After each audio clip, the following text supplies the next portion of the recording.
मातृशक्ति, धर्म प्रेमी सज्जनों, चाणक्य नीति 62वीं कक्षा। विद्यार्थी सुख चाहे या विद्या चाहे, कहते हैं सुखार्थी चेत त्यजेत विद्याम, विद्यार्थी च त्यजेत सुखम।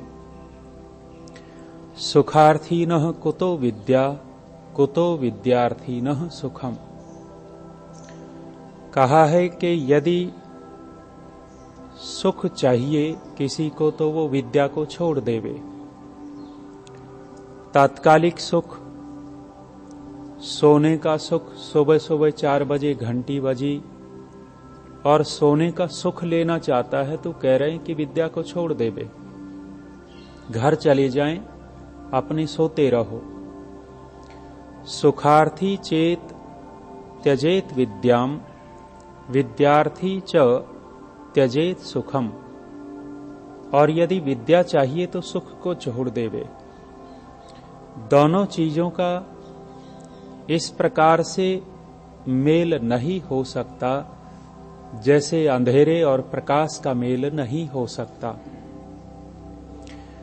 कोई दोनों को इकट्ठा रखना चाहे कि भाई अंधेरा भी साथ साथ रह लेवे और प्रकाश भी साथ साथ रह लेवे, ऐसा कभी नहीं हो सकता।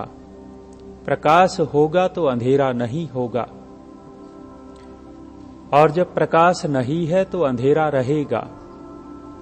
तो जैसे उन दोनों का मेल नहीं हो सकता, ऐसे ही विद्या और सुख का मेल नहीं हो सकता। कोई सोचे कि हमें तो मौज मस्ती ही करनी है, खेलना कूदना है, मोबाइल देखना है। वो 2 बच्चे जो भाग गए वो इसीलिए भाग गए हैं, उनको विद्या नहीं चाहिए, उनको पढ़ना नहीं चाहिए, वो कामयाब नहीं होना चाहते, आगे चल करके अपने जीवन को ठीक रखना नहीं चाहते। उनको थोड़ा सा सुख दिखाई दे रहा, मोबाइल छोड़ करके आ गए। साइकिल खरीद करके वो बच्चा आया था, जो साइकिल पहले खरीदवाई है और फिर यहां आया है तो रुकना ही कहां था उसको। तो जो सुख चाहता है उसको कभी भी विद्या नहीं आ सकती।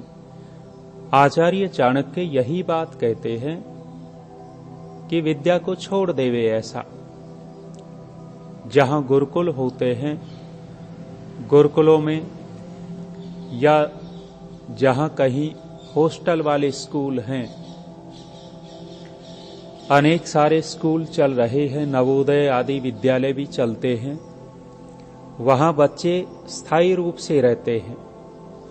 तो जहां भी हॉस्टल हैं या गुरुकुल हैं, वहां सुबह उठाया जाता है और नींद बड़ी अच्छी लगती है। सर्दियों में कंबल ओढ़ करके, रजाई ओढ़ करके सो रहे हों और उस समय 4 बजे घंटी लग जाए, बड़ा दुख होता है। घंटी को गालियां देंगे, घंटी को बजाने वाले को गालियां देंगे, ये पड़ा नहीं रह सकता था, ये भी सो लेता, हमें भी सोने देता। वो सुखार्थी है, सुख चाहिए ऐसे आदमी को जो इस तरह का सोचता है। गुरुकुल झज्जर में 4 बजे घंटी बजती थी। 4 बजे जब घंटी बजती तो एक विद्यार्थी को बहुत कष्ट होता था, और एक दिन उस विद्यार्थी ने उठ करके घंटी को लिया और कुएं में डाल दिया। न रहेगा बांस न बजेगी बांसुरी। अब घंटी ही नहीं होगी तो 4 बजे कैसे बजेगी, और 4 बजे उठेंगे नहीं, आराम से सोएंगे। उस नादान को, ना समझ को ये थोड़ा ही पता है भी घंटी कुएं में डाली है, आदमियों को तो कुएं में नहीं डाला, बजाने वाले को कुएं में थोड़ा ही डाला है। जिसने ये नियम बनाए हैं, नियम बनाने वाले को कुएं में थोड़ा ही डाला है। घंटी कुएं में डाल दी, कोई बात नहीं, या तो निकाल ली जाएगी या दूसरी घंटी आ जाएगी। अगले दिन 4 बजे फिर घंटी बजनी है। तो ऐसे जो लोग होते हैं वो सुखार्थी, सुख चाहिए, विद्या नहीं चाहिए, और ऐसे लोगों को कभी विद्या नहीं आया करती। झज्जर में जब स्वामी ओमानंद जी थे, विदेशों में बहुत जाते रहे वे, जापान में गए थे। जापान के लोग गुरुकुल झज्जर को देखने के लिए आए। 2-3 दिन वहां रुकना भी हुआ और गुरुकुल का नियम 4 बजे घंटी लग जाए। वे लोग भी परेशान से हुए। 4 बजे उनको नींद अच्छी आती है, घर गृहस्थी हो, आरामदायक जिसने जीवन जिया हो, 4 बजे घंटी लगती तो 2 दिन तो सहन किया। तीसरे दिन स्वामी जी को कहने लग गए कि स्वामी जी, और सारी चीजें आपकी ठीक, लेकिन ये घंटी ठीक नहीं है। इसने तो हमारी सारी की सारी दिनचर्या बिगाड़ दी। स्वामी जी कहने लग गए कि भाई, इसी घंटी के कारण हमारी दिनचर्या ठीक रहती है। तुम्हारी दिनचर्या बिगड़ती हो, लेकिन गुरुकुल की दिनचर्या तो घंटी से ही चलती है। तो जो सुख चाहता है उसको विद्या नहीं आती, और जो सुख को एक तरफ छोड़ देता है और विद्या में मेहनत करता है, उस व्यक्ति को, उस विद्यार्थी को विद्या आती है। विद्यार्थी समय में तपस्या करनी ही होती है, कष्ट सहन करना ही होता है। गुरुकुल को छोड़ देवे, घर में रह लेवे, घर में रहेंगे, स्कूल में तो जाना ही पड़ेगा। 7 बजे का स्कूल है, 4 बजे नहीं उठेंगे तो 5 बजे उठना पड़ेगा, 6 बजे उठना पड़ेगा, 6:30 बजे उठेंगे और 6:30 बजे उठ करके भागा दौड़ी में जैसे तैसे शरीर पे पानी डाला, इधर उधर तेल मला, जैसे तैसे बस्ता उठाया, थैला उठाया और स्कूल में गए। वहां भी तो जाना ही पड़ता है, टाइम पे जाना पड़ेगा। और जो कोई कहे कि 7 बजे सरकार ने गलत टाइम रख रखा है, सरकार वालों को अकल नहीं है, ये 10 बजे नहीं रख सकते थे। 10 बजे क्यों? क्योंकि हम 9 बजे तक सो लेते, 8 बजे तक सो लेते। ऐसे लोगों को विद्या नहीं आया करती। तो आचार्य चाणक्य कहते हैं, सुखार्थी नः कुतो विद्या। जो सुख चाहता है उसके पास विद्या कहां से होगी। और कुतः विद्यार्थी नः सुखम। और जो विद्या चाहता है, विद्यार्थी है, उसको सुख कहां। महर्षि दयानंद जी ने सत्यार्थ प्रकाश की भूमिका के अंदर गीता का एक वाक्य दिया है। लिखा है, यत तद अग्रे विषम इव परिणामे अमृतो उपमम। कहा है कि जो कार्य प्रारंभ में विष के तुल्य लगते हैं, बाद में उनका परिणाम अमृत के समान होता है। शुरुआत में जहर जैसा लगता है, विष के तुल्य लगता है, कष्टदायी लगता है, लेकिन उसका परिणाम अमृत जैसा होता है, बहुत सुखदायी होता है। सुबह 4 बजे उठ करके जो अपनी दिनचर्या करता, उस समय कष्ट तो होता है, लेकिन वो 4 बजे उठना, सुबह सुबह व्यायाम करना, प्राणायाम करना, अपनी दौड़ भाग करना, बाद में उसका शरीर कितना स्वस्थ रहेगा, कितना सुख मिलेगा। शुरुआत में कष्ट सहन किया और परिणाम में अमृत के तुल्य सुख। विद्यार्थी विद्या पढ़ने में प्रारंभ में मेहनत करता है, कष्ट सहन करता है, लेकिन उसी विद्या पढ़ने के बाद डिग्री मिलती है, उसको डिप्लोमे मिलते हैं, और उस डिग्री डिप्लोमे के आधार पर जब वो नौकरी लग जाता है, उस समय पता लगता है कि वो जो पढ़ाई में मेहनत की थी उसका परिणाम कितना अच्छा है। कोई बड़ा ऑफिसर लग जाता है, उसके नीचे हजारों हजारों कर्मचारी काम करते हैं, हजारों हजारों कर्मचारी उसको सलाम करते हैं, उसके आदेश का पालन होता है। उस समय पता लगता है कि हमने विद्या पढ़ी थी, उसका परिणाम कितना सुखदायी है। और जो पहले सुख ले लेता है, विद्या नहीं पढ़ता, उसका जीवन बाद में कितना कष्टदायी होता है। मजदूर बनकर के, दिहाड़ी करके अपना काम चलाते हैं। मजदूर बनना है या और अच्छा श्रेष्ठ बनना है, वो अपनी समझ के ऊपर है। यदि विद्यार्थी काल में ये बातें समझ में आ जाएं, तो निश्चित रूप से ये विद्या सुख बहुत देती है। आगे आचार्य चाणक्य कहते हैं, कवयः किम न पश्यन्ति किम न कुर्वन्ति योषितः, मद्यपाः किम न जल्पन्ति किम न भक्षन्ति वायसाः। कहते हैं कि कवि लोग क्या नहीं देख लेते। जो कवि होते हैं, क्रांतदर्शी होते हैं, बुद्धिमान होते हैं, वो दूर तक की बात सोच लेते हैं, दूर तक का देख लेते हैं। लोक में एक लोकोक्ति बनी, जहां न पहुंचे रवि वहां पहुंचे कवि। अर्थात जहां सूर्य का प्रकाश नहीं पहुंचा वहां कवि का मन पहुंच गया। और कवि लोग कितनी सुंदर कल्पना कर लेते हैं, एक छोटी सी घटना को कितना विस्तार दे करके कितने विशेष रूप से प्रस्तुति कर देते हैं। कवियों की बहुत विशेषता है। और यदि योग्य कवि हैं, योग्य कवि निष्प्राण व्यक्ति में जैसे प्राण भर देता हो, निरुत्साही व्यक्ति में जोश भर देता है, हारे हुए लोगों को फिर से उठा देता है। कवि की कविताओं में बहुत प्रेरणाएं होती हैं। जो ढीठ कवि होते हैं, निर्लज होते हैं, श्रृंगार रस पे ज्यादा लिखते हैं, उनकी बात नहीं है। जो राष्ट्र प्रेमी हैं, धर्म प्रेमी हैं, प्रेरणा देने वाले हैं, उनकी कविताएं निराश हताश व्यक्ति को भी उठा देती हैं। तो चाणक्य कहते हैं, कवयः किम न पश्यन्ति, कवि लोग क्या नहीं देख लेते, अर्थात बहुत दूर का विचार लेते हैं।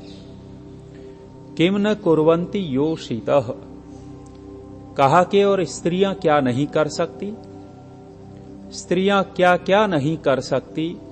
निंदित अर्थ भी लिया जा सकता है, लेकिन हम निंदित अर्थ नहीं लेंगे। स्त्रियां क्या क्या नहीं कर सकती। स्त्रियां निर्माण कर सकती हैं, घर को बसा सकती हैं, अपने संतान का बहुत विशेष निर्माण उनके हाथ में होता है। हारे हुए पतियों को उत्साह दे देती हैं। कितना भी कष्ट घर परिवार में आ जाए, यदि स्त्री समझदार है तो पूरे के पूरे परिवार को संभाल लेती है। आचार्य चाणक्य कहते हैं, किम न कुर्वन्ति योषितः, वाक्य जो आता है, माता निर्माता भवति, स्त्रियों के लिए है, केवल मां नहीं, स्त्री जाति के लिए है कि स्त्री जाति निर्माण करने वाली होती है। स्त्री और पुरुषों में अंतर करते हुए हमारे कवि लोग एक बात कहते हैं। पंडित नरदेव जी सुनाया करते थे कि संसार में स्त्री और पुरुष, पुरुषों को ज्यादा बड़ा माना जाता है, अधिक इनको श्रेय दिया जाता है, पुरुष प्रधान समाज बना दिया गया। लेकिन स्त्री और पुरुषों में अंतर देखें, उदाहरण देके बताया कि यदि संसार के अंदर से पूरा का पूरा संसार में स्त्रियां नष्ट हो जाएं, स्त्रियां खत्म हो जाएं, एक भी स्त्री न बचे, केवल पुरुष पुरुष बचे रहें, क्या संसार चल पाएगा? केवल पुरुष बच जाएं, संसार नहीं चलेगा। बूढ़े बूढ़े जल्दी निपट जाएंगे, जवान कुछ देर में निपटेंगे, बच्चे फिर निपट जाएंगे, पुरुष सारा विहीन हो जाएगा संसार। लेकिन कहते हैं कि पुरुष एक भी न रहे और केवल स्त्रियां स्त्रियां रह जाएं, संसार चल पड़ेगा। आज वर्तमान में सभी पुरुष खत्म हो जाएं और केवल स्त्रियां रहे, फिर भी संसार नष्ट नहीं होगा। क्यों? क्योंकि बहुत सारी स्त्रियों के गर्भ में बच्चे होंगे और वो गर्भ के बच्चे पैदा होंगे, बड़े होंगे, फिर से संसार चल पड़ेगा। लेकिन केवल पुरुष बच जाए तो संसार नहीं चलता। स्त्रियों की योग्यता अधिक है, स्त्रियों में निर्माण की योग्यता बहुत ज्यादा है। इसी बात को लेकर के आचार्य चाणक्य ने कहा है कि स्त्रियां क्या नहीं कर सकती। महाभारत में प्रसंग आता है कि एक योद्धा युद्ध से डर करके भाग करके घर पे आ गया। डर करके घर पे आ गया तो उसकी मां ने उसको इतना लताड़ा और घर में घुसने नहीं दिया कि तेरे जैसे कायर को पैदा करने से पहले मैं मर गई होती तो अच्छा था। मेरा बेटा होकर के इतना कायर के युद्ध भूमि से भाग करके आ गया। मां ने इतनी सारी बातें कही और फिर से अपने बेटे के अंदर जोश भर दिया। वही पुत्र युद्ध भूमि में जाकर के फिर से वीरता से लड़ता है। और कोई साधारण सी मां होती तो कह देती तो तूने बहुत अच्छा किया, घर में बैठा लेती। लेकिन जो समझदार स्त्रियां हैं वो निर्माण करती हैं, वो योग्य बना देती हैं। आगे कहते हैं मद्यपाः किम न जल्पन्ति। शराबी लोग क्या नहीं बक सकते। शराबी व्यक्ति कुछ भी बक सकता है, कुछ भी बोल सकता है, कुछ भी गाली दे सकता है। शराब पीने के बाद शराबी आदमी अपनी बहन को गाली दे सकता है, अपनी मां को गाली दे सकता है, अपनी बहन के साथ दुर्व्यवहार कर सकता है, मां के साथ दुर्व्यवहार कर सकता है। यहां शराब की निंदा बहुत झलक रही है इस वाक्य के अंदर। तो आचार्य चाणक्य कह रहे हैं कि शराबी क्या नहीं बक सकते, क्या नहीं बोल सकते, अर्थात कुछ भी बोल सकते हैं। भद्दी से भद्दी गाली दे सकते हैं, गिरे से गिरा कार्य कर सकते हैं, गिरे से गिरी बात बोल सकते हैं। और अंतिम बात कही किम न भक्षन्ति वायसाः, अर्थात कौवे क्या नहीं खा सकते। कौओं को देखते हैं तो कौवे कुछ भी खा सकते हैं। सड़ा हुआ मांस पड़ा हो उसमें चोंच मारेंगे, गंदगी पड़ी हो गंदगी में चोंच मारेंगे। अच्छी चीज रखी हो और एक गंदी चीज रखी हो, कौवा अच्छी चीज को छोड़ करके गंदगी में चोंच मारता है। तो आचार्य चाणक्य कहते हैं कि कौवा क्या नहीं खा सकता, इसको सर्वाहारी प्राणी कहते हैं। सर्वाहारी का तात्पर्य है सब कुछ खा जाने वाला।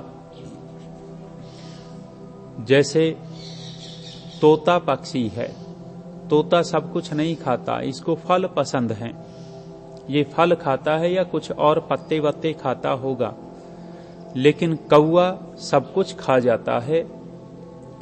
और यहां संकेत मिलता है कि हम कौवे जैसे न हों, जो हमारे शरीर के अनुकूल और परमात्मा ने जो हमारे लिए व्यवस्था कर रखी है वही हम ग्रहण करें। आज इतना ही। ओम शांति।